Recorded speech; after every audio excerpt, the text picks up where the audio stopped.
3장 9절에서 14절에 보면 안식일 이튿날에 첫 이삭 요제를 드리는 규례를 여기 밝히고 있습니다. 9절 한번 보십시오. 9절. 여호와께서 모세에게 일러 가라사대 이스라엘 자손에게 고하여 이르라. 너희는 내가 너희에게 주는 땅에 들어가서 너희의 공물을 거둘 때 우선 먼저 너희의 공물의 첫 이삭 한 단을 제사장에게로 가져갈 것이요 제사장은 너희를 위하여 그 단을 여호와 앞에 연락되도록 흔들되 안식일 이튿날에 흔들 것이며 너희가 그 단을 흔드는 날에는 1년 되고 흠없는 수양을 번제로 여호와께 드리고 또 소제로는 기름 섞은 고운 가루 에바 10분의 2를 여호와께 드려 화제를 삼아 향기로운 냄새가 되게 하고 전제로는 포도주 흰 4분의 1을 쓸 것이며 너희는 너희 하나님께 예물을 가져오는 그날까지 떡이든지 볶은 곡식이든지 생이삭이든지 먹지 말지 이는 너희가 그 거하는 각처에서 대대로 지킬 영원한 규례이다.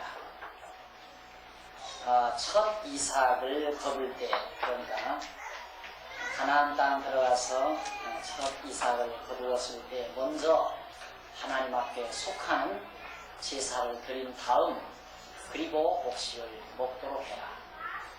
이것이 바로 절기를 통해서 제사 절기를 통해서 천이삭을 거둬들일 때의 제사를 통해서 거룩하게 되어지는 규례였습니다. 그 다음 제 15절로 21절로 보면 제7일 안식일 이튿날 소제를 드리는 그런 규례. 제7일 안식일 이튿날에 하나님 앞에 소제를 드립니다. 곡물 가루를 갈아서 가루로 하나님 앞에 드리는 제사를 말합니다. 그 다음 22절에 보면 곡물을 벨 때 다 베지 말고 버려두라고 나오죠. 지난번에 제가 말씀드렸어요. 왜 이스라엘 백성들이 가나안 땅 들어가서 곡식을 거둬들일 때 사그리 전부 거둬들이지 않고 버려두어야 되는가, 떨고 들여둬야 되는가? 그 이유는 기업이 없는 이방인들이 나그네나 고아나 과부들이 주워다가 먹고 살 수 있도록 하기 위해서. 그것이 이제 복음적으로는 제가 지난번 말씀드렸죠. 이스라엘 백성들이 유대인들이 버린 예수 그리스도가 유대인들이 버린 하늘로부터 참 양식이 오늘 이방인들의 양식이 되신 그리스도의 모습을 그런 과정을 통해서 우리에게 보여준다 말씀을 드렸습니다. 그 다음 이제 23절로 25절에 보면 7월 1일에 안식, 7월 1일에 안식일에 화제를 드리는 경우 드리는 그런 규례를 명합니다. 안식일에 제물을 불러 태워서 드리는 제사를 지어라. 그리고 26절로 32절 7월 11일에 속주일에 화제 역시 또 드려라. 33절로 36절은 7월 15일에 초막절을 7일 동안 지키라고 해요. 자, 그러면 안식일, 그 다음 6월절, 그 다음 초막절 나와요. 안식일, 6월절, 초막절. 그러면 초막절은 7월 달에 지키는 거거든요. 7월. 7월 15일에 초막절 내지는 걸 맥추절이라고 해요. 맥추절. 보리 맥자, 보리 거둘 때. 그냥 그 해에 첫 곡식을 거두는 절기입니다. 또 오순절이라고 합니다. 6월절 지난 이후에 오순 50일이 지나서 오순 1순위 10일 아니에요. 그러니까 10번 10일이 지났다 해서 오순절이 나옵니다. 이 절기를 지켜라. 이래야 거룩하게 되는 절기라고 합니다. 이런 걸 지키면 거룩하게 된다. 근데 거룩하게 된다는 게 결과적으로는 뭡니까? 여호와 하나님 경외하는 것이 거룩하게 되는 거예요. 간단해요. 우리에게는. 이스라엘 백성에게는 아주 복잡하고 어려웠지만 오늘 우리에게는 하나님 여호와를 경외하는 누구를 통해서 예수 그리스도를 통하여 여호와 하나님을 경외하는 것. 이게 이제 거룩하게. 그러면 그것이 그냥 명목적이라는 말은 하나님 거룩하다라고 해서 그냥 거룩해지는 정도가 아니라 실제로 우리의 생활 속에서도 점점 거룩해져 간다 그 말이죠. 하나님을 여호와로 믿는 자가 하루에 장사를 하는데 거짓말 10번을 하던 사람이 5번으로 줄어들 수 있잖아요. 그렇죠? 또 3번으로 줄을 수 있고요. 더 좀 성숙해지면은 그래서 하루 온종일 가도 어떤 때는 거짓말 한 번 안 하고도 장사할 수 있고 이제 이게 점점 실제로 거룩한 생활이 되지는 거죠. 하루에도 화를 100번씩 내던 사람이 하나님 여호와를 믿고 경외하고 하나님 여호와를 아는 지식이 깊어지면 하루에 화를 한 번 낼 수도 있고 2번밖에 안 낼 수도 있고 그러다가 일주일에 한두 번 낼 수도 있고 그러다가 한 달에 한두 번 낼 수도 있고 그러니까 1년 가서 1년 내내 가도 부부싸움 한두 번 안 할 수도 있고 이렇게 해서 점점 생활이 거룩해져 가고 건전해져 가는 그것이 여호와 하나님을 아는 지식의 힘인 것입니다. 여러분들은 직접적으로 얼른 드러나지 않고 하얀 바탕에다가 까만 색을 확 칠하면 얼른 드러나는데 우리들의 생활의 변화는 점진적으로 꾸준히 이루어지니까 내가 변화가 됐는지 안 됐는지 우리들 스스로는 얼른 모르지만 옆에 사람들은 많이 다만 느끼는 사람이 많아요. 저는 그런 인사를 자주 받아요. 아니 목사님 저희 아내가 많이 달라졌어요. 이런 전화를 가끔 받습니다. 정말 느끼지요. 자기네들이 느낄 수밖에 없죠. 여호와 하나님을 아는 지식을 가진 자와 가지지 않았을 때의 생활이 얼마든지 다르다는 사실을 알 수 있습니다. 그래서 이처럼 초막절을 지킨다, 유월절을 지킨다, 안식일을 지킨다 이 모든 규례들이 결국은 여호와 하나님을 잊어버리지 않고 경외케 하려는 하나님의 섭리라는 사실을 알 수 있습니다. 그 다음에 이제 15일 초막절 37절로 38절 거기 보면 여호와의 절기에 제사를 화제로 드리라. 그 절기 지키는 방법이 불로 제물을 태워서 드리는 거죠. 제사 드리는 행위는 앞에서도 많은 말씀을 드렸으니까 한단 정리합니다. 39절로 44절 마지막 절까지는 7월 15일부터 7일 동안 초막절을 지키라. 10일. 거창해요. 10일. 15일부터 25일까지요. 계속해서 7일이 아니라 7일. 일주일.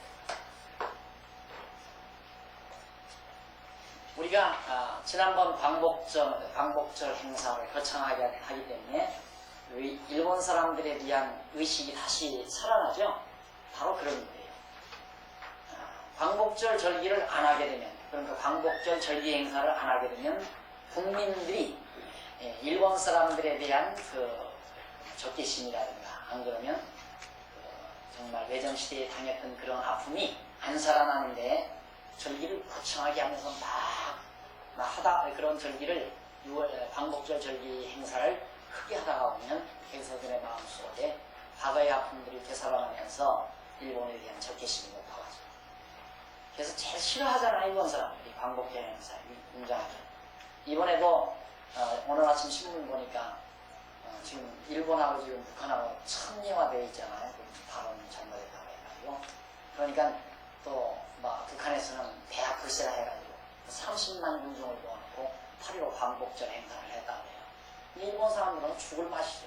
그렇게 하면 할수록 일본 자기네들에 대한 적개 감정이 점점 많아지니까 바로 그런 거예요. 하나님 여호와를 잊어버리지 않게 하는 방법으로 이런 것들을 이스라엘 백성들에게 말씀하는 것이다. 이제 이해가 많이 가시죠. 안식. 그럼 뭐 방목사 이단이래. 뭐 안식일도 지키지 말고 11조도 되지 말고. 그러니까 그런 말 하게 되면 저 사람하고 어디서부터 말을 시작해야 되나. 이게 간단한 거예요 그냥. 그러니까 듣고 그냥 빙긋이 웃을 수밖에 없죠. 모르면 좀 가만히 있으면 좋겠다. 그 생각밖에 안 드는 거예요. 안식일이 무엇 때문에 지키라는 건지 또 6월절이나 초막절이 무엇 때문에 중요한 건지 11조라는 무엇 때문에 내라는 건지 그 근본 원리를 알고 보면 너무 간단하고 쉬운데 안 그래요? 오늘 우리가 예수 그리스도를 믿는 건 이거 가지고는 불완전하니까 이런 것들로는 절대 우리가 거룩한 백성이 될 수가 없으니까 온전하신 예수 그리스도가 6월절 양으로 오셔서 죽으셨고 안식일에 주인으로 오셔서 죽으셨고 처음 열매가 되셔서 하나님 앞에 드리셨단 말입니다. 초막절은 처음 열매, 그해 첫 열매 드리는 거 아니에요? 그리고 6월절은 양 잡아서 피 흘려 문설주에 바르는 행사. 안식일은 일에 되는 날, 쉬는 날. 그럴 때 예수님이 그랬거든요. 나는 안식일의 주인이다. 또 예수님은 6월절 양으로 죽으셨다. 초막절 첫 열매가 부활의 첫 열매가 되셔서 하나님 앞에 드리셨다. 이 모든 다 예수 그리스도께서 다 온전한 것으로 이루신 거예요. 그 온전한 것으로 예수님이 입었는데 우리가 왜 온전치 못한 것으로 취급해야 돼요? 안 그래? 이거 할 바에야 예수 믿을 필요가 없죠. 우리가 이거 하면 되는 건데. 그런데 이런 내용을 안 가르쳐드리고 이런 내용을 안 가르쳐드리고 지금도 맥주절 하죠. 우리 교회도 이 맥주절 없어진 지가 이제 겨우 1년 됐네. 사람들이 다 쓰니까 야, 안 하면 또 이단이라고 그러니까 그래 그냥 하다가 금전에 이제 맥주를 그래서 없었죠. 그래서 이제 사실은 추수감사절이라는 것도 여기 이제 감사절이 하나 추장절이 하나 더 나오는데 그건 이제 가을에 가서 마지막 열매 거둘 때 나오는 거거든요. 그건 이제 바로 예수님이 마지막 열매로서 최종 심판 때 거두어들인 그리스도의 사역에 대한 한 모형이죠. 여기에는 지금 안 나오는데 자 이렇게 다 그리스도로 연관이 되지고 그리스도의 약속입니다. 그러니까 안식일 지켜라 안식의 주인 되신 예수 보낸다 그 말이에요. 6월절 지켜라 6월절 양이신 예수 그리스도 메시아로 보낸다. 초막절 지켜라 부활의 첫 열매 되신 예수 그리스도를 너에게 보내주마. 언약의 약속 예수님 보내실 약속 구약시대 이 언약대로 예수님이 오셔서 온전한 것으로 다 이미 2000년 벌고 가운데서 이루셨단 말이죠. 그래서 우리에게는 예수를 그리스도로 믿는 믿음만 있을 뿐이에요. 아무것도 없어요. 이 교회 안에 무슨 의식이나 절기나 이런 거 없어요. 장난치면 안 돼요. 그냥 순수하게 모여서 하나님 말씀 배우고 배운 말씀을 통해서 예수가 그리스도의 신이 믿어지고 그걸 믿음으로 말미암아 하나님 여호와를 잊어버리지 않고 그를 경외하며 섬기며 살 하나님을 여호와로 믿으면 생활의 변화가 오잖아요. 생각의 변화가 오는데 왜 생활의 변화가 그렇게 사는 거예요. 그냥 기독교 신앙이라는 것이 그렇게 복잡하고 어려운 게 아니에요. 무슨 형식이 있고 무슨 뭐 제도가 있고 그런 게 아니라 말입니다. 다만 이제 우리가 여러 사람 믿는 것과 아는 것이 하나 된 성도가 모여서 서로가 정말 무례히 행치 아니하기 위해서 받은 바 은사대로 하나님이 주신 은사에 따라서 질서를 잡아서 우리가 모여서 가르치는 건 가르치고 봉사할 자 봉사하고 그래서 이제 교회 조직이라는 것이 나타나게 되는 거예요. 그러니까 여러분 우리 기독교 신앙생활이라는 것은 예수가 그리스도라는 사실이 믿어지고 그를 통해서 하나님이 요구하시니 확실하게 믿어지면 그걸로 족합니다. 그 나머지 다 따라가요. 믿는 것이 같으니까 생각하는 게 같잖아요. 친구가 누가 친구가 돼요? 생각이 같아야 친구가 되잖아요. 생각이 틀리면 친구가 안 돼요. 만나도 할 말이 없는데요. 암만 친척을 만나도요. 대화가 안 통하면 같이 있기가 싫어요. 아무리 재미있는 프로그램을 만들어도 같이 하기가 싫단 말입니다. 생각이 같아야 만나고 싶고 친해지고 가까워지고 그래서 교인이 돼요. 한 교인이 돼요. 공부 안 하게 되면 절대 교회가 되질 수가 없어요. 공부 안 하게 되면 이제 뭘로 한 마음 한뜻 만드는 것은 여러분이 이렇게 하면 복 받고 잘 삽니다. 모든 사람이 복 받으려는 사람들끼리 다 모여요. 나도 복 받으러 왔고 자기도 복 받으러 오고 똑같이 거기에서 생각이 같은 거예요. 그래서 이제 만나서 서로 교제도 하고 하는 거예요. 똑같이 생각이 같으니까 복 받으려고 온 사람들 똑같은 거예요. 그러나 나는 여기 만약에 복 받으러 왔다면 그 사람하고는 말 한마디도 할 수 없을 거예요. 왜? 말이 안 통하니까. 첫마디 하면 벌써 말이 다 그렇죠. 튕기쳐 나오잖아요. 그러면 교회 신앙생활이라는 어렵고 복잡한 것이 알고 보면 단순하고 너무너무 순수하고 깨끗한 것이다 라는 걸 알 수 있습니다. 자, 그 다음 이제 모세가 성결하게 되는 규례가 24장에 나옵니다. 24장 1절로 4절에 보면 모세에게 감남으로 등잔불을 항상 켜라고 말하죠.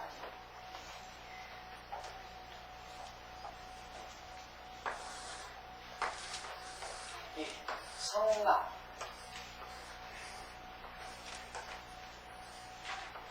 등불은 여기에 밝히죠. 여기는 떡상이 있고 여기는 향단이 있고 등불 여기다 밝히죠. 항상 거기 불빛을 밝혀. 그것이 걸어가게 되는 방법. 빛이 비치어지는 거예요. 그것이 1절로 4절에 나오고 5절로 9절은 떡상에 떡 12등 여기에 가는 떡을 이런 불을 밝혀. 그 다음 10절로 16절에는 여호와의 이름을 회방하는 자를 돌로 쳤다. 결국 우리가 얼른 보면 갑자기 뭐 등불을 밝혀라, 떡을 차려라 그래놓고는 또 여호와의 이름을 회방하는 자는 돌로 쳐 죽여라. 이 모세에게 말씀하는 하나님이 지금 생각이 정돈이 안 되고 왔다 갔다 하는 것 같잖아요. 뭐 떡 얘기에다가 불 얘기에다가 금방 또 돌로 쳐 죽이라는 얘기에다가 이게 이제 감을 못 잡는 거예요. 그러니까 성경학자들이 이 레위기 같으면 이 일관성을 찾는다는 게 참 어렵죠. 얼른 보기. 이 내용, 레위기 내용이 어떤 원리적인 일관성이 있어야 되는데 일관성이 없으니까 이 말했다, 저 말했다. 이래서 이제 이해가 잘 안 가는 거예요. 그게 토막토막 해석을 하죠. 우리는 지금 아무리 복잡한 거라도 지난 시간 것까지도 전부 논리가 쫙 연결이 되잖아요. 뭘로? 거룩하게 되지는 것입니다. 하나님께서 우리를 거룩하게 하시는 규례들, 절기로도 절기, 생활 풍습 이런 것들을 통해서 우리를 거룩하게 만든다.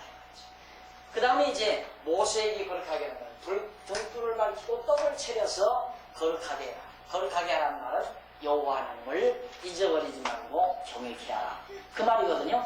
그러니까 이제 바로 그렇게 이해를 하고 10절로 16절을 보면 얼른 이해가 가죠.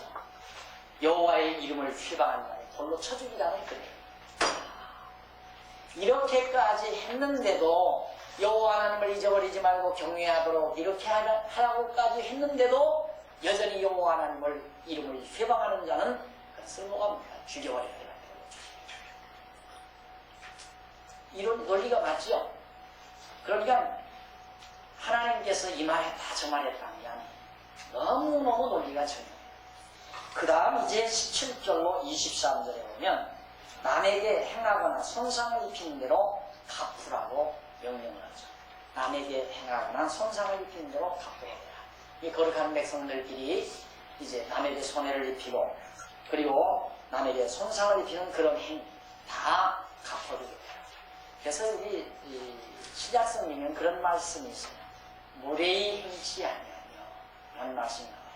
무례히 행한다는 말은 상대방을 역시 무례하게 괴롭게 한다거나 상대방에게 피해를 끼친다거나 손해를 준다거나 이게 다 무례한 일이거든요. 남을 비난한다거나 욕한다거나 이런 것들이 다 무례한 일이라는 말이에요. 사랑은 무례히 행치 아니하며 이게 나와요. 그러니까 결국은 사랑의 힘이 모든 걸 완료시키는데 내가 사랑하는 마음이 없으면 무례함이 나와요. 항상. 근데 이제 내게 사랑이 있다고 하는 말은 사랑은 어디에서 발휘되는가? 사랑이 싹 트서 자랄 수 있는 터전은 행복감이라고 했습니다. 만족감, 감사한 마음. 그러니까 하나님을 여호와로 알면 여호와 하나님께 대한 감사함이 여기 있죠. 그 감사한 마음, 그것이 행복감이에요. 그러니까 충족한 마음. 감사라고 하는 것은 만족해야 나오지 불만족스러운 감사가 없어요. 그러니까 감사함이 없는 자에게서는 행복할 수가 없고 행복하지 못한 자에게서 사랑이 싹 튼다는 건 말도 안 됩니다. 그러니까 자기가 행복하지 아니한 상태에서 사랑이라고 하는 것은 이기적인 사랑, 그건 사랑이 아니에요. 이기적인 사랑, 그건 사랑이 아니죠. 그건 기만의 행위예요. 그러니까 남에게 피해를 주는 거예요. 도리어. 그건 진짜 사랑이 아니죠. 그러면 저 사람을 이용하기 위한 것. 그래서 사랑하는 거예요.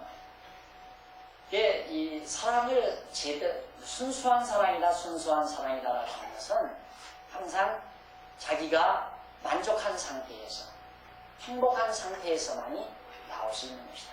그런데 항상 결혼식 때마다, 주례할 때마다 대부분 강조해주는 말인데, 행복하기 위해서 결혼하면 안 된다.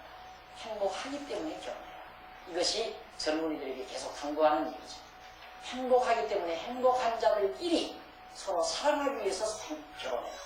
그런데 그렇게 생각하면 사랑해야 행복한 줄 사람들이 안단 말입니다. 그게 잘못이에요. 그건 사랑이 아니에요. 그러니까 진짜 행복해서 감사해서 사랑만 나오면 왜 남에게 무례한 일이 있겠어요? 안 그래요?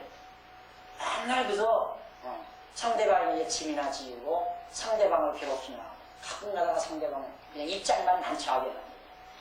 와서 돈 꿔달라고 하는 말처럼 입장 난처하는 게 어디 있습니까? 이거 꿔주고 뛰는데 안 그래? 그런 건 다 남에게 무례한 일이에요. 무례한. 성경에 무례하게 행치 말라고. 남에게 피해를 줘도 안 돼. 안 그래? 자리 앉는 것도 그래. 자리 앉는 것도. 또 다른 사람은 나 귀족게 그냥 이렇게 앉아있는 거야. 자기는 가방 걸치기 놓고 이것도 다 무례한 일이죠. 무례한 일이 합리가 돼. 아침 세수는 다 하고 나가겠지만 아침 땀 뻘뻘 흘리고선 샤워 안 하고 나가고 땀 내면서 옆에 사람이 풍풍 풍는 거 이런 것들도 다 무례한 일이죠. 그러면 사랑은 무례의 행치 아니야. 너무너무 멋있는 말이에요. 참 멋있는 말이에요. 교회 안에서는 그게 반드시 실현이 돼야죠. 정말 교회는 다 행복한 사람들의 모임이 돼야 됩니다. 감사한 사람들, 항상 하나님께 대한 감사한 마음이 넘치는 사람들, 이 사람들의 모임이 되져야 감사한 사람이 남 비난하고 욕하고 험담하고 남 비유하고 증오하고 그런 거 없어요. 있을 리가 없죠. 그런 거 있으면 벌써 내가 불만스러운데 비난하고 욕하고 남 험담하고 이건 내가 불만스럽기 때문에 감사함이 있으면 감사한 마음이 있으면 마음이 차분해지죠. 뭔가 풀어야 된다. 사람들이 어떤 사람은 막 스트레스가 쌓이면 막 자기가 먹어야 된대요. 막 먹어야 된대요. 먹어가지고 스트레스를 풀면 이제 다이어트 한다고 돈 많이 들죠. 그래서 또 스트레스 푸는 방법이 있어요. 모여서 막 제잘되는 거지. 얘기를 많이 해야 되나. 얘기 안 하면 또 뭔가 촉촉하고 뭔가 따분한 사람. 그래서 모여서 막 하여튼 이 얘기를 무슨 얘기를 많이 해야 풀어지는 사람. 근데 풀기 위해서 얘기를 하면 반드시 건전하지 못한 말들이 나옵니다. 근데 행복해서 얘기를 하게 되면 말이 그렇게 많지 않아요. 한두 마디씩 따고 해도 상대방의 마음에 평안을 주고 기쁨을 주는 안정을 주는 마음 그리고 너그러워지는 마음 이런 마음들을 서로가 갖게 만드는 이런 것들이 모두가 사랑에서 나오는 것들인데 남에게 이렇게 손상을 입히는 행위 이것은 바로 하나님 여호와를 경외하지 않으면 도저히 불가능한 일입니다. 절대 불가능한 일입니다. 모두가 지금 감사하지 않고 사는데 더 계속해서 더 정복하고 더 빼앗고 더 많이 갖고 자본주의 사회라는 게 그거예요. 자본주의 사회는 만족하고 살면 안 된다.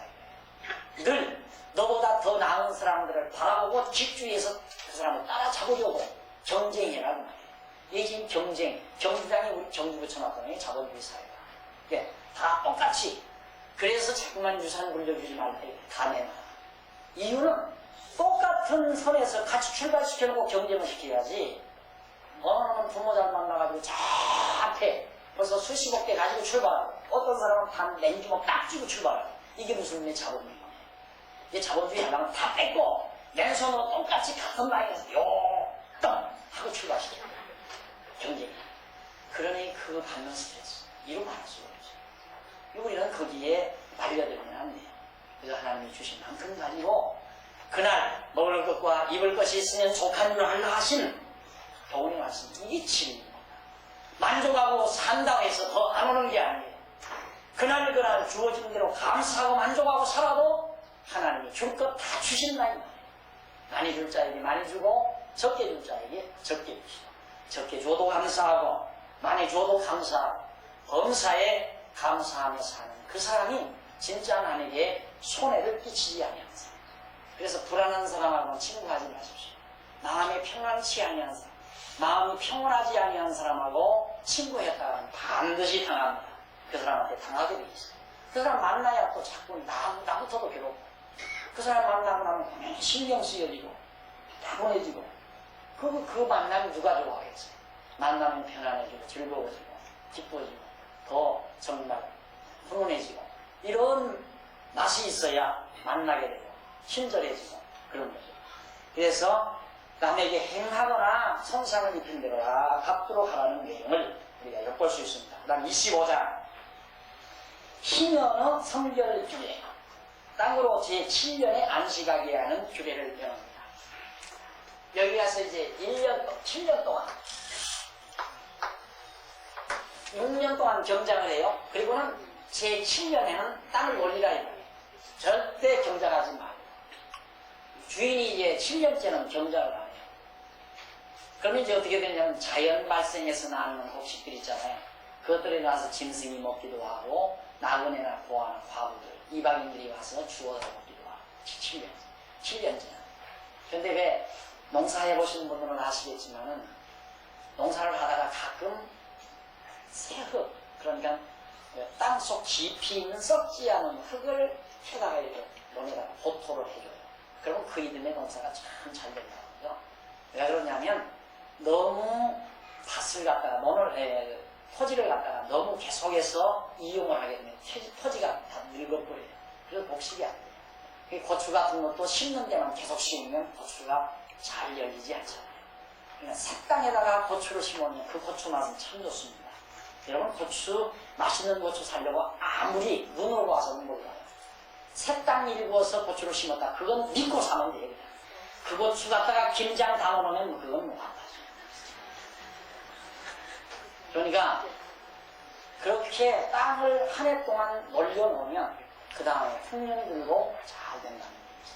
근데 우리나라만 보더라도 이 남양도 같은데 이 동남아 지역의 농사는 막 1년에 3번, 4번 짓잖아요. 그러니까 밥을 해놓으면 다 날아가게 되죠.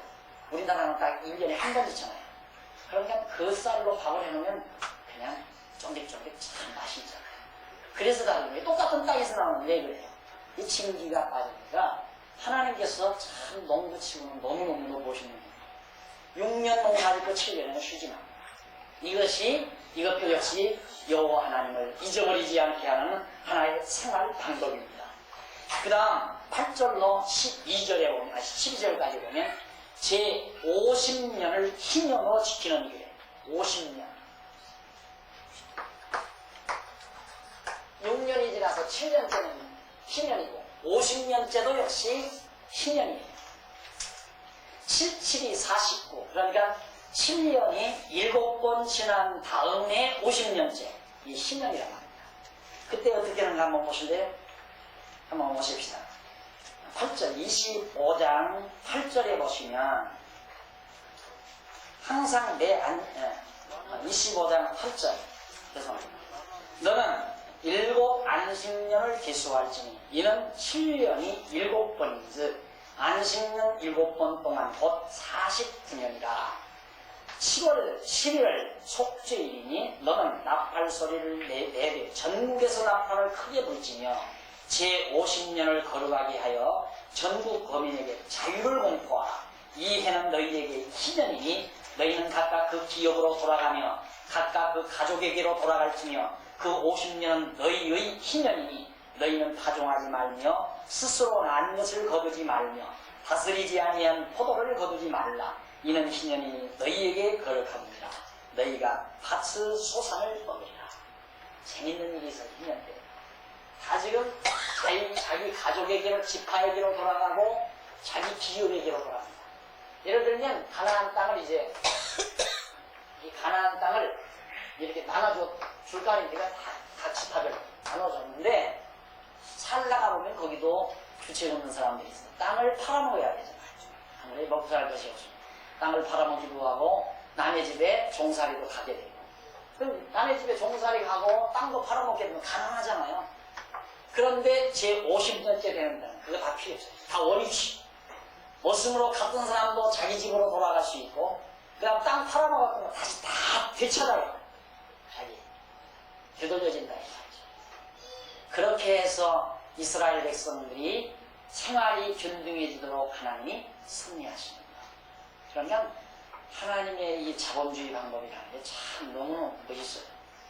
만약에 되지도 않겠지만 여러분들이 표도 안 찍어주겠지만 나를 대통령을 시켜서 만약에 정치를 하라고 하면 한번 이대로 한번 해보고 싶어요.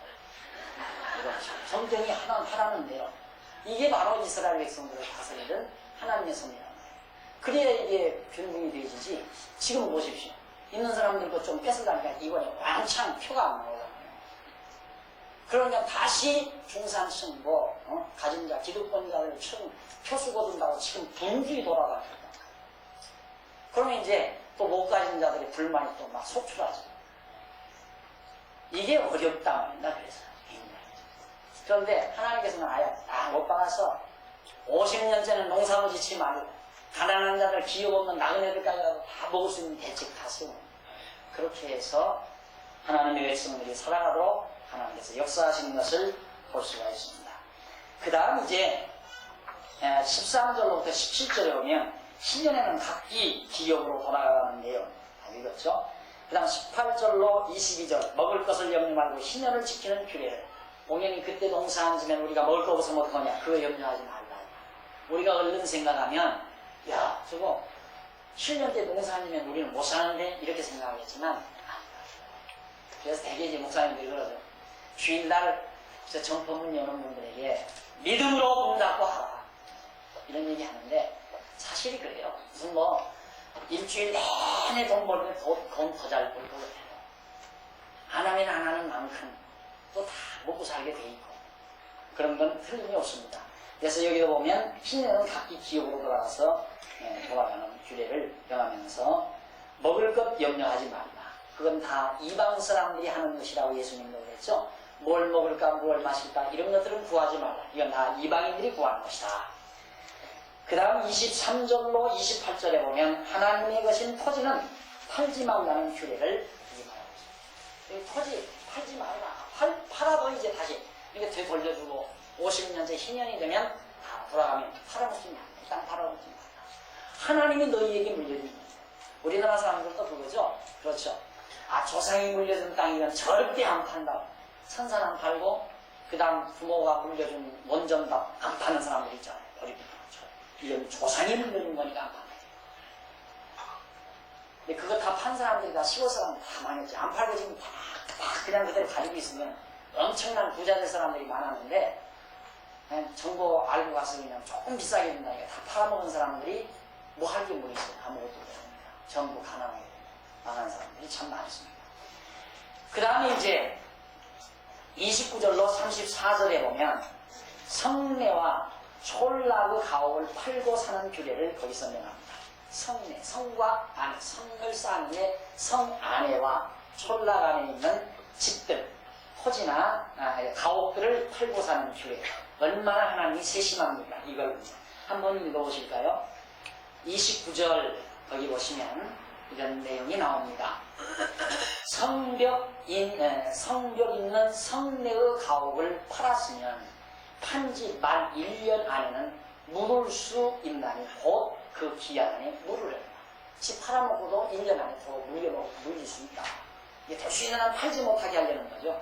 주년 내에 물지 못하면 그 성내 가옥은 산자의 소유로 확정되어 대대로 영령이 그에게 속하고 희년에라도 돌려보내지 아니할 것이다. 땅은 돌려보내지만은 집은 주내 그 기간 안에 돌려받지 못하면 다시 돌려받을 수가 없다. 그러나 성벽이 쌓여지지 아니하는 촐라그 가옥은 나라의 전통 일례로 물러주기도 할 것이요 희년에 돌려보내기도 할 것입니다. 레위 족속의 성읍 곧 그 기업의 성읍의 가옥은 레위 사람이 언제든지 물을 수 있으나 레위 사람이 만일 물르지 아니하면 그 기업된 성읍의 판 가옥은 희년에 돌려보내지니 대대 레위 사람의 성읍의 가옥은 이스라엘 자손 중에 얻은 기업이 되느니라. 레위 사람의 가옥은 돌려받을 수가 있다.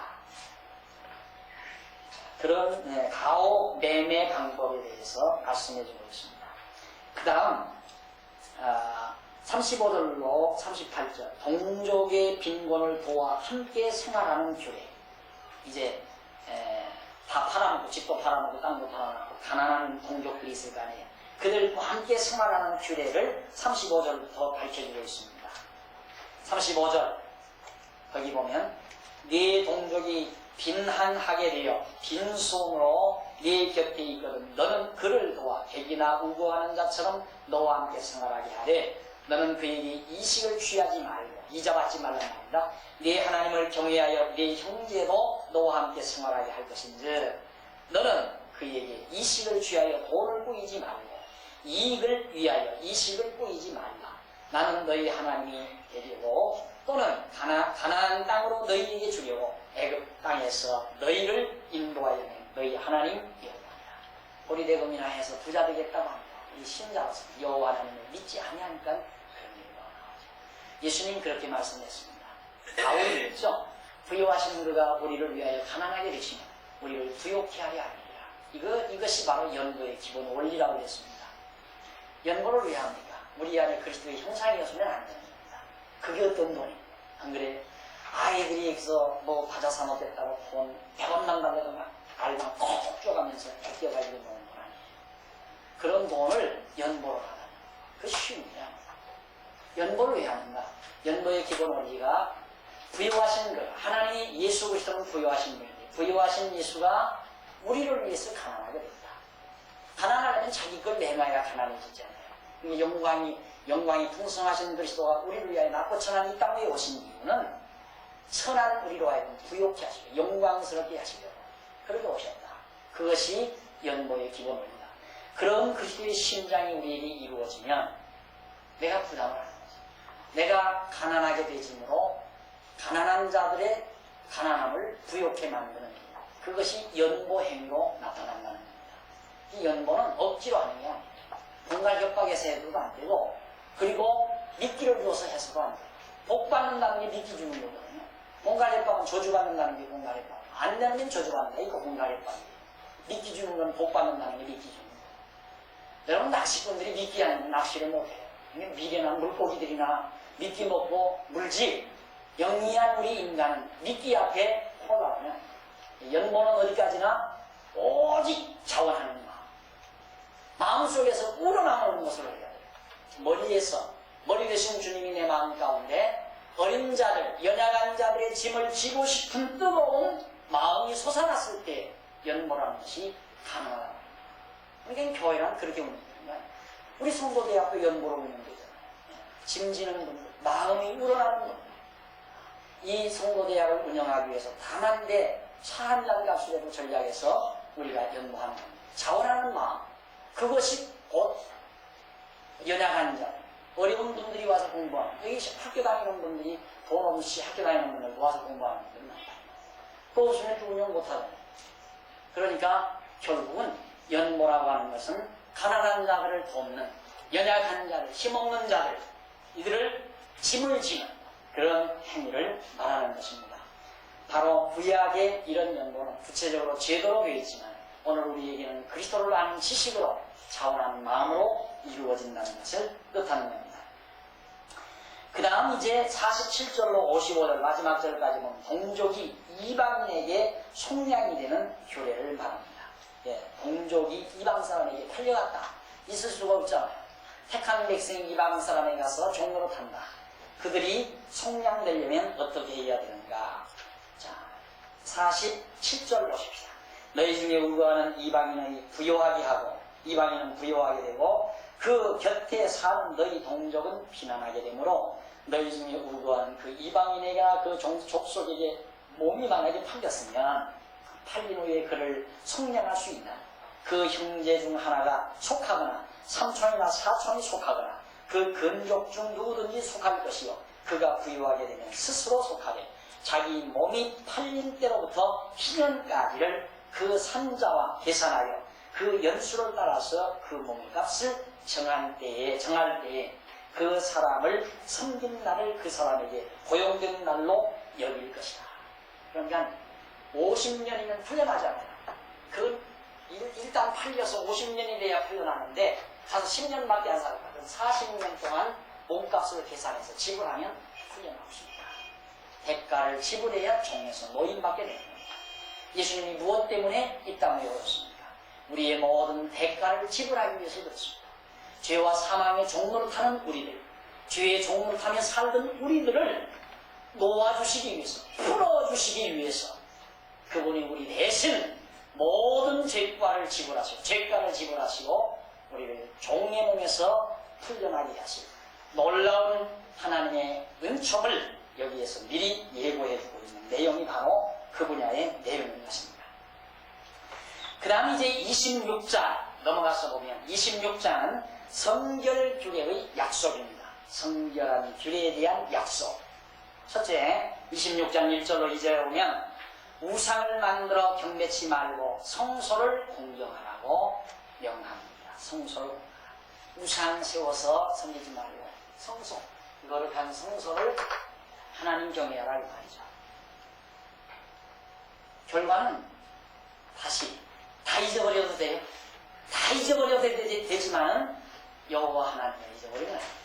결국 이제 나 말하는 모든 규례가 여호와 하나님을 잊어버리지 않고 기억해서 경유케 하려는 거예요.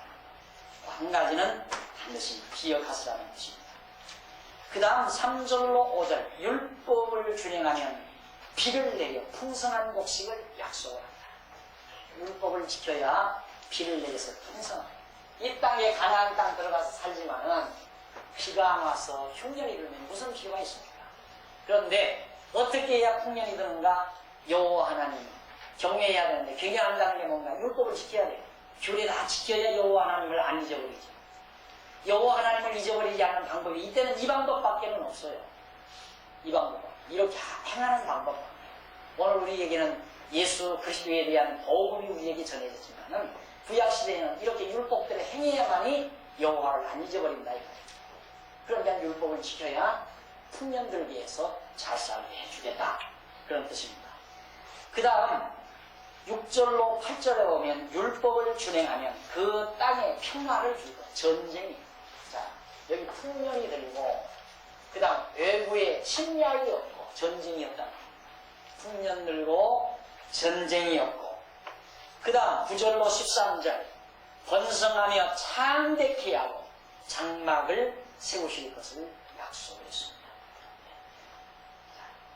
풍년 들고 전쟁도 없고 이스라엘 백성들이 생육하고 번성해서 창대해져가지고 거기에 장막을 세우게 되겠다. 9절 한번 보십시다. 26장 9절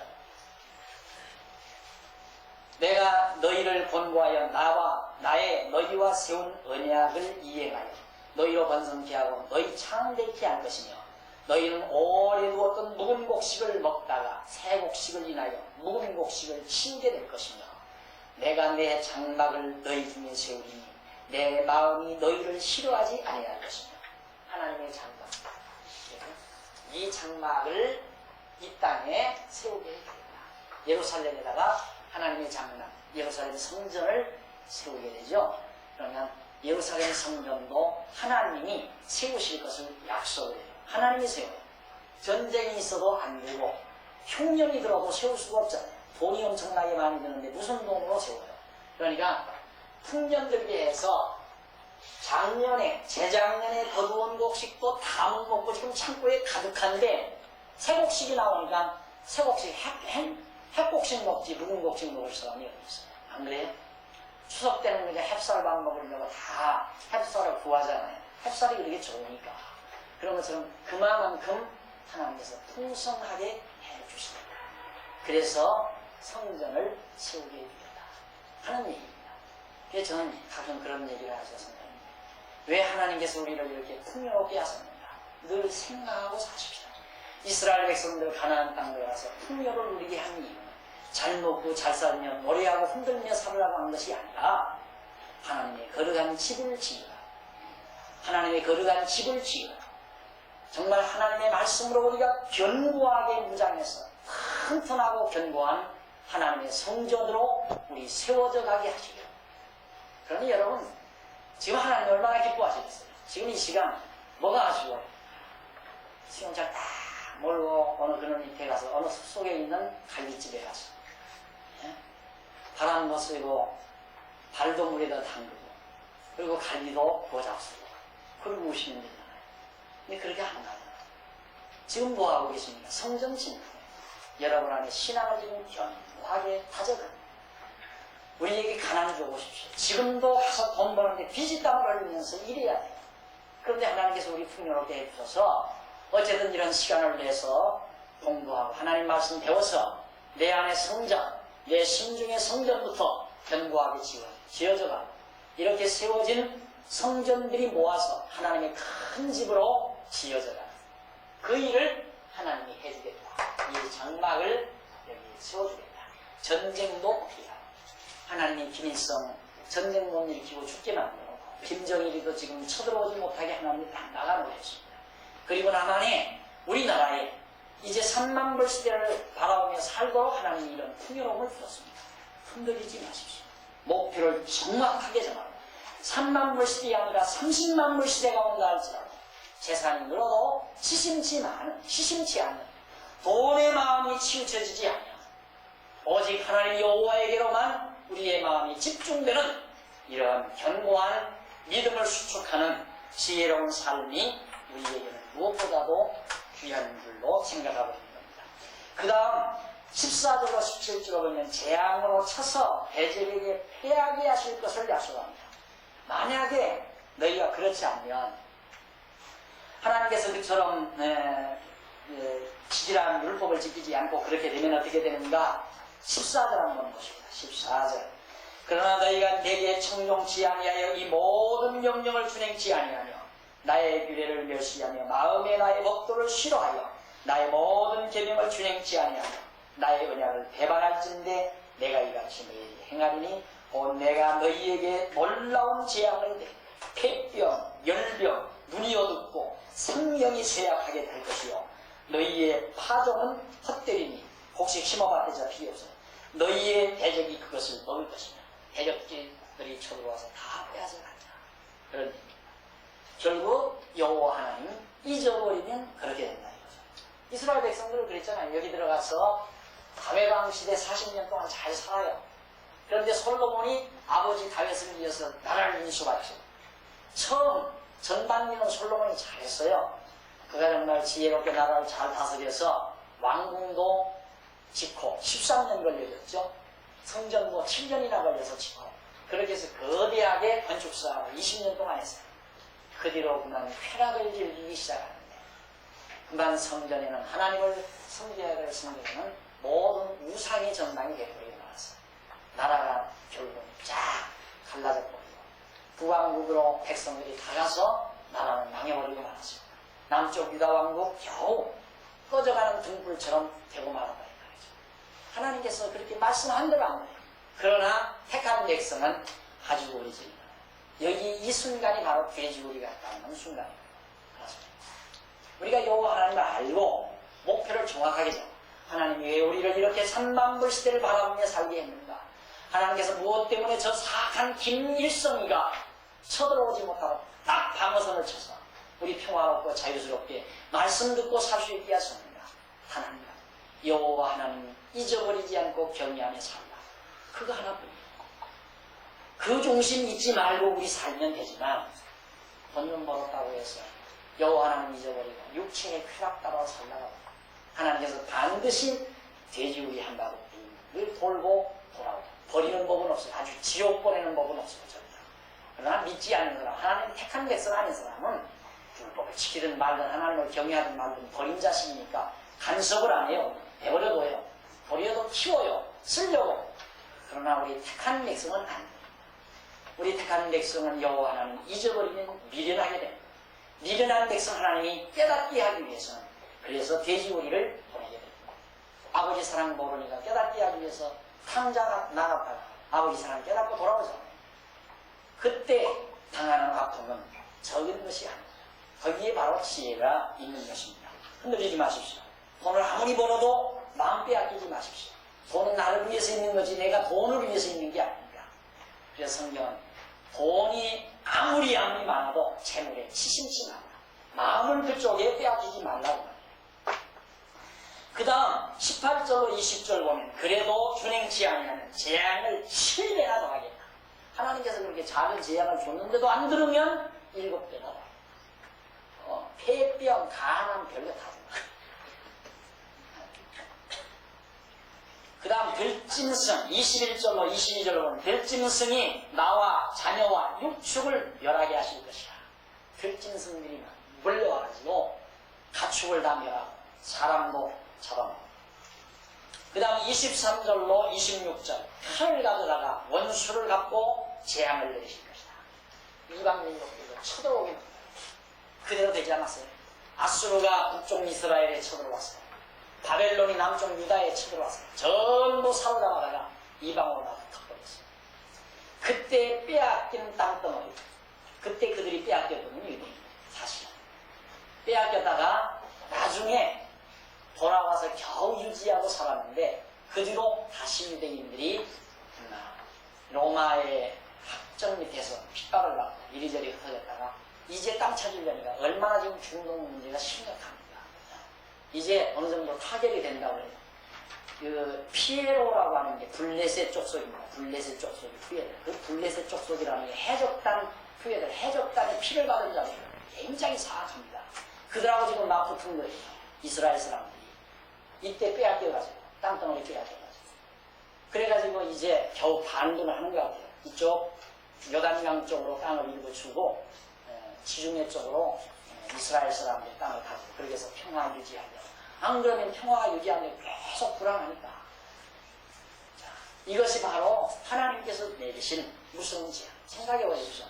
자기들을 위해서 구속해주기 위해서 이 땅에 구속주로 오시고 피 흘려 죽으시려고 이 땅에 오셨는데 그를 완전히 메시아로 영접지 않냐고 십자가에 못 박아 죽인 그들의 죄가 저 정도는 아무것도 아니죠. 그래서 2000년 동안 우리가 나라 없는 정말 서름을 안고 나그네 족속으로서 살게 됐다는 것은 역사가 증명하고 있는 겁니다. 하나님 살아계세요. 여호와는 살아계시다 말입니다. 제 말 허투루 듣지 마시고 여호와는 잊어버리고 왔댔자 아픔만 더 있어요. 돼지우리밖에 갈 곳이 없다는 말이에요. 무엇 때문에 그렇게 삽니까?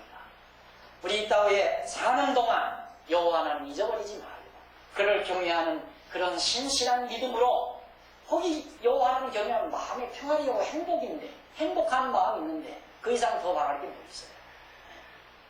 이것이 바로 그리스도를 통해서 우리에게 주어진 은총인 것입니다. 그 다음 27절로 33절에 보면 여기 보면 자녀의 고기를 먹고 열방에 흩어지게 합니다. 자기 자녀의 고기를 먹게 돼요. 얼마나 무서운 진노입니까? 34절로 39절 땅은 쉬게 되고 대저그 땅에서 쇠잔하게 될 것이다.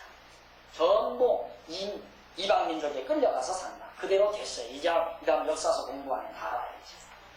그 다음 40절로 45절 열조와의 언약 때문에 땅을 권고하실 것을 약속해요. 이렇게 다 이방으로 끌려가서 다 회파되고 다 피해가 되지만은 아브라함과 이삭과 야곱 열조와의 언약 말씀으로 약속한 것. 이 언약 때문에 다시 권고해서 돌아오게 해서 회복시켜줍니다. 예수 잡아 죽인 무서운 죄 때문에 쫓겨나서 살던 이스라엘 백성들이 2000년 만에 지금 돌아와서 땅을 다시 차지하고 있습니다. 바로 무엇 때문에? 아브라함과 이삭과 야곱과의 열조와의 언약 때문에 하나님께서 언약대로 지금 이루어주는 거야. 오늘 아침 신문 보고 제가 나와서 합니다. 하나님 안 살아계세요? 살아계세요. 눈으로 안 보인다고 해서 안 살아계시다고는 안 됩니다. 물리학이 또 가시세계, 불가시세계라는 게 분명히 있잖아요. 눈으로 볼 수 있는 세계는 눈으로 볼 수 없는 세계로부터 나오는 거예요. 요즘 물리학에서 그거 얘기하고 있잖아요. 하나님이 없다면 눈으로 보이지 않는다고 했다고요? 그건 믿으라는 생각입니다. 여호와 하나님 살아계셔서 지금의 역사로 오늘 아침 역사, 오늘 아침 조선일보에 난 뉴스를 섭리하시는 역사로 하나님의 주권적인 손에서 섭리되고 있습니다. 이 하나님 의식하며 사는 자가 바로 지혜자인 것입니다. 그 다음 46절 이상은 모세로 세우신 규례가 붙더라 라고 하는 결론을 맺고 마지막으로 헌물의 성결 규례입니다. 하나님 앞에 드리는 헌물을 거룩하게 하는 규례예요. 27장 1절로 8절에 보면 여호와께서 서원자의 값을 정해 드리는 규례를 말씀하고 있습니다. 하나님 앞에 서원했다, 자기를 하나님께 드리겠다고 서원했을 때는 그 사람의 값을 쳐서 그 값을 하나님 앞에 드리는 거예요. 그것이 이제 규례인데 바로 그거죠. 하나님 앞에 드린다는 것은 거룩하게 성별한다는 얘기예요. 나를 받아주시옵소서. 하나님께 드리는 거거든요. 그러면 하나님이 나를 직접 받을 수 없잖아요. 그래서 대가를 받는 거예요. 아까도 말씀드렸지만 우리의 대가를 예수 그리스도가 지불하셨습니다. 우리는 더럽고 추악하지만 더럽고 추악해서 우리는 받을 수 없지만 우리를 대신해서 예수 그리스도가 대신 들이신 바 되었기 때문에 그래서 우리는 대신 거룩한 백성이 됩니다. 그리스도의 공로, 예수 공로로 거룩한 백성이 됐다 이 말이죠. 그래서 감사한 거 아닙니까? 생각해 보십시오. 내가 지금 부정축제를 해가지고 최고랑을 차고 감옥에 가서 10년 형을 살아야 되는데 특사가 풀려났다. 죽는 날까지 그 대통령, 만약에 대통령직에서 나오기라고 명절 때마다 생일 때마다 계속 가서 인사드리고 고마움을 표시해야 되고 감사하다고 생각해야 되고 정말 대단히 정성을 다해서 섬겨야 되는 것이 우리 인간의 자연스러운 마음의 상태라면 한참 하나님께로부터 엄청난 이런 은총을 입은 우리가 그리스도를 통해서 우리가 예수 공로로 거룩한 백성이 됐다는 이 한 가지 사건만 가지고 죽는 날까지 평생토록 하나님 앞에 감사를 드려도 다함이 없는 거예요. 감사하는 마음속에 행복이 깃들여져 있습니다. 생각해 보십시오. 추석 명절 때 산소를 찾는 자녀를 왜 찾으려고 합니까? 거기 가면 행복해요. 어쩐지 행복해요. 조상의 묘소 앞에 다 앉아있으면 어머니의 고마움도 생각나고 아버지의 고마움도 생각이 나요. 감사한 생각이 나요. 그러니까 행복한 거예요. 그런데 그 행복감을 조금이라도 맛보기 위해서 빚이 땀을 흘리고 10시간, 12시간씩 길거리에 서서 정말 고통을 느껴도 간다는 겁니다. 잠시 가서 묘소 앞에서 느끼는 그 행복감 받고 오늘 우리는 하나님 앞에 죽는 날까지 행복할 수 있습니다. 시시때때로 아침 저녁 어느 시대를 막론하고 언제를 막론하고 하나님 앞에 감사한 마음 가지고 삽니다. 항상 행복의 꽃이 마음속에 늘 밝게 피어오른다는 사실 꼭 명심하셔야 됩니다. 9절로 13절 보면 생축 소원물의 값을 정하여 드리는 규례입니다. 생축을 드리도록 소원했을 때 그걸 드리는 규례. 그 다음 16절로 25절 밭을 들여서 드리려 할 때의 값을 드려서 모두 값을 쳐서 드려요. 밭이나 생축이나 집이나 그 다음 첫 새끼를 정가하여 첫 새끼를 드리는 것도 값을 쳐야 돼요. 그 다음 28절로 29절에도 여호와께 아주 바치는 것은 팔거나 속하지 못한다. 하나님께 일단 바치는 것은 팔지도 못하고 속하지도 못한다. 그 다음 30절로 33절 땅의 10분지 1은 무엇이나 바꾸면 속하지 못하는 대목이 나옵니다. 맞아 34절 마지막 최종 이상은 여호와께서 모세에게 명하시는 것이다. 자 그러면 27장은 바로 대가 이 대가 지불이거든요. 대신 가격을 쳐서 지불합니다. 집이나 토지나 재물이나 예물이나 어떤 것이나 다 하나님 앞에 대가를 쳐서 지불합니다. 예수 그리스도는 우리의 영원한 대가가 되셨습니다. 나를 위해 드리셨습니다. 여러분과 나를 위해서 대신 값을 지불하셨습니다. 제 값은 사망입니다. 나 사망 지불해버리면 아무것도 없습니다. 나는 죽어 영멸할 수밖에 없습니다. 그런데 사망의 값을 예수 그리스도가 십자가 언덕에서 아낌없이 우리를 위해서 지불해 주셨습니다. 이 놀라운 은혜를 우리가 하나님께로부터 받았다는 사실 감사한 마음 잊지 마십시오. 우리 신앙생활에서 하나님께 대한 감사를 잃어버리는 건 영혼의 죽음을 뜻하는 것입니다. 범사에 감사하며 날마다 찬송과 기쁨 중에 하나님 여호와를 경외하며 사는 슬기롭고 지혜로운 성도 여러분이 되시기를 당부하면서 오늘 강의를 마칩니다. 기도하십시오. 전능하신 하나님 아버지 은혜와 사랑을 참으로 감사드립니다. 우리 아무것도 모르고 미련했던 저희들에게 예수 그리스도를 통하여 하나님 여호와를 깨닫게 하시고 날마다 감사와 찬송 중에 살게 하심을 진심으로 감사드립니다. 아버지 하나님 그리스도가 아니었던들 우리가 어떻게 거룩한 백성이 될 수 있었겠사오리까. 하지만 더럽고 추악한 저희들을 대신해서 대신 값을 지불해 주신 그리스도의 은총을 잊지 말고 죽는 날까지 범사에 감사하며 주의 은총 속에 여호와 하나님을 경외하며 사는 슬기롭고 지혜로운 종들이 되게 해 주소서. 예수님 이름으로 기도드립니다. 아멘.